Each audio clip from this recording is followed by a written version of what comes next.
Here is the entire saga from Story 1 to Story 10. Story 1. Killbot's Ascendance and Black's Defeat. In a vibrant world, the shadowy presence of Black loomed, spreading corruption and despair, twisting the innocent Sprunkus into grotesque pained forms. Hope was a distant memory, replaced by fear. But then, an unexpected force emerged. It was Killbot, a machine of immense power and precision. Unlike anything seen before, Killbot did not succumb to Black's influence. Its systems remained clear, its purpose unwavering. With a calculated, decisive surge of energy and an unyielding will, Killbot confronted Black. The battle was swift and fierce, a clash of pure will against destructive void. In a stunning display of its inherent power, Killbot utterly defeated Black, expelling the malevolent entity from their world. The immediate darkness receded, leaving behind a scarred but now Black-free land. Story 2. Wenda's Revival. With Black vanquished, Killbot's core programming shifted from combat to a profound new directive: restoration. The world was free from the immediate threat, but countless Sprunkus remained trapped in the agony of Black's lingering corruption. Killbot's advanced sensors quickly pinpointed a distress signature that resonated with a quiet familiarity.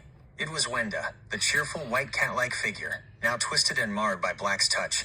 Her form was soiled and lifeless, a silent testament to the pain she had endured. Without hesitation, Killbot approached her. Its metallic hands extended delicate tools, systematically purging the dark data, mending her fragmented form, and restoring the light to her dull eyes. It was a meticulous and compassionate process. Slowly, agonizingly, Wenda was revived, her white form regaining its vibrancy, her soft features returning. She was among the first to be brought back, a symbol of the new hope that Killbot embodied. Story 3. A World of Wounds. With Wenda now recovered and standing by its side, Killbot expanded its search, its monitor eyes sweeping the vast, damaged landscape.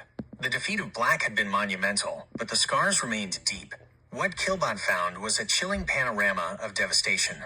There were dead bodies of Sprunkis, husks drained of life, testaments to Black's fatal touch. And among them, countless infected characters, their forms distorted, their colors muted, their movements erratic. They were the walking wounded, their agony palpable even to Killbot's cold sensors. It was amidst this scene of widespread suffering that Killbot found Gray. Gray was another Sprunki, not yet twisted into grotesque shapes like many others, but clearly affected, its movements slow, its eyes bearing a somber awareness of the surrounding misery. Gray, with its quiet strength, seemed to emanate a subtle, calming presence amidst the despair. Story 4. Ratty's return to form. The task of healing the world was immense, but Killbot, now assisted by the empathetic Gray, moved with unwavering determination. They systematically approached the infected and damaged Sprunkus Killbot, performing the intricate repairs, while Gray offered a soothing, stabilizing presence. Their next urgent signal led them to Ratty.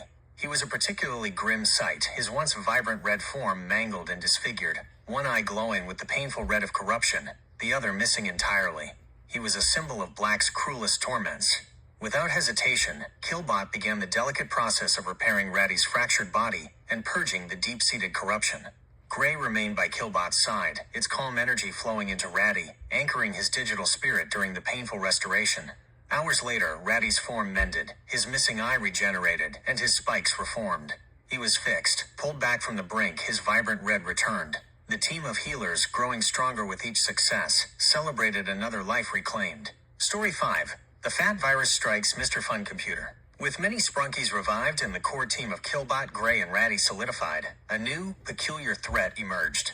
It was Mr. Fun Computer, the cheerful, propeller-hatted machine known for spreading joy. But Mr. Fun Computer was not himself. He was suffering from what they quickly dubbed the Fat Virus. This wasn't a standard corruption. It was a digital obesity that caused Mr. Fun Computer's chassis to swell grotesquely, his screen to flicker sluggishly, and his usual happy expressions to distort into pained grimaces. He was becoming Mr. Fat's computer, his internal processes bogged down by corrupted data that made him bulge unnaturally. The team, now familiar with the nuances of Black's lingering effects, understood this was a unique kind of digital illness. They quickly devised a plan, intending to purge the fat data and restore Mr. Fun Computer to his original, joyful state. Story 6. Mr. Fun Computer's Permanent Jiggle. Killbot, Gray, and Ratty worked tirelessly on Mr. Fun Computer, attempting to purge the fat virus that had consumed him. They applied every known protocol, every delicate digital intervention. But despite their best efforts, the insidious corruption had woven itself too deeply into Mr. Fun Computer's core. The fat error had gone to its maximum state, fusing with his very being. It became clear that it was too late to fully reverse the transformation. Mr. Fun Computer's immense, bloated form was now permanent. His propeller hat remained askew, his screen frozen in a perpetually surprised expression due to his size. However, in a strange twist, they realized that despite being enormous and unable to move, Mr. Fun Computer was still in good shape. His systems were stable, his processing functions clear, just entirely dedicated to maintaining his new maximum fat size. He was not in pain, nor was he actively corrupted.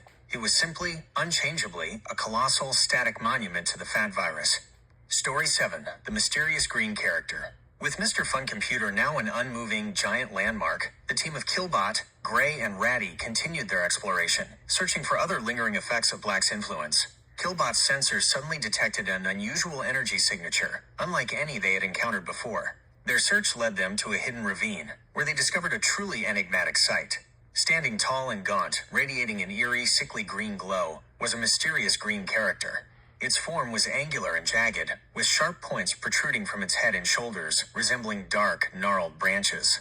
Most striking were its eyes, hollow and deep-set, glowing with the same unsettling green light. And strangely, it possessed 4 distinct light green horns atop its head. It was completely unknown to them, its silent, powerful presence posing a new mystery in their world. Story 8. The Green Enigma's Explosive End. The mysterious green character stood before Ratty, Gray, and Killbot, its 4 light green horns and eerie glow adding to its enigmatic presence. Without warning, the green character lunged forward, a blur of jagged green, clearly intending to attack the trio. Killbot prepared to defend, its buzzsaws humming, while Ratty and Gray braced themselves. But in its frenzied assault, the green character misjudged its trajectory. Instead of colliding with the agile heroes, it slammed with full force into the nearest colossal object, the permanently bloated belly of Mr. Fun Computer. The immense, rubbery surface of the fat Mr. Fun Computer acted as an unexpected trampoline. The green character didn't pierce or harm him. Instead, it bounced off Mr. Fun Computer's belly with a comical bowing. Propelled back, its green glow intensified to an unbearable brilliance, and with a sudden high-pitched whine, the mysterious green character exploded in a burst of light and smoke. The unexpected and somewhat absurd demise of this new threat left the heroes stunned, realizing Mr. Fun Computer's permanent bloat had served as their bizarre, unmoving shield. Story 9. The Orin Problem. The world, though free of Black's direct tyranny, continued to present dangerous challenges. The team of Killbot, Gray, and Ratty, having just witnessed the strange end of the green character, now faced their next most perilous task. Killbot's sensors detected a powerful distress signal, identifying it as Orin, but his state was alarming. Extreme instability and aggression. Their journey led them to a desolate, echoing cavern, where Orin lay, a monstrous spectacle of contorted limbs and raging, distended features.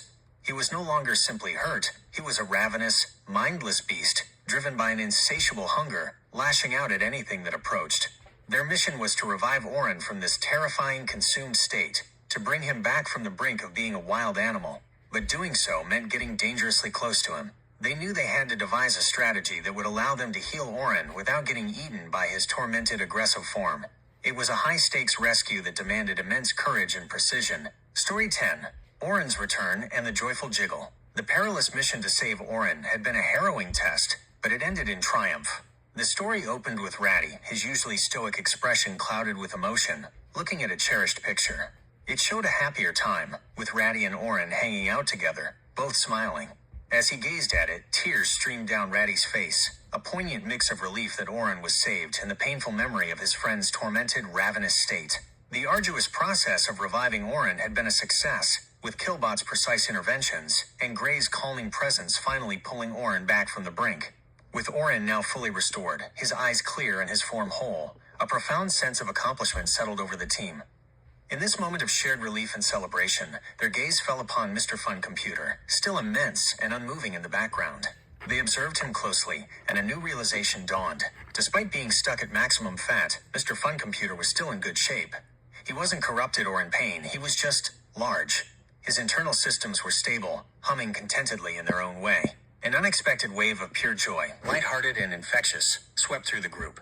They had faced so much, overcome so many dark challenges, and now, with Orin back and Mr. Fun Computer revealed to be simply a well-functioning, if oversized friend, it was time to celebrate. In an impromptu explosion of happiness, everyone had a dance party. Ratty bounced with joyous abandon alongside his revived friend Orin. Gray, usually reserved, made small delighted hops. Even Killbot's rigid limbs moved in surprisingly fluid rhythmic motions, its buzzsaws whirring a cheerful tune. And in the midst of their joyful celebration, Mr. Fun Computer, though immobile, seemed to jiggle slightly with their collective merriment, his screen radiating a soft, contented glow. It was a perfect, fun-filled ending to a long journey of healing and resilience.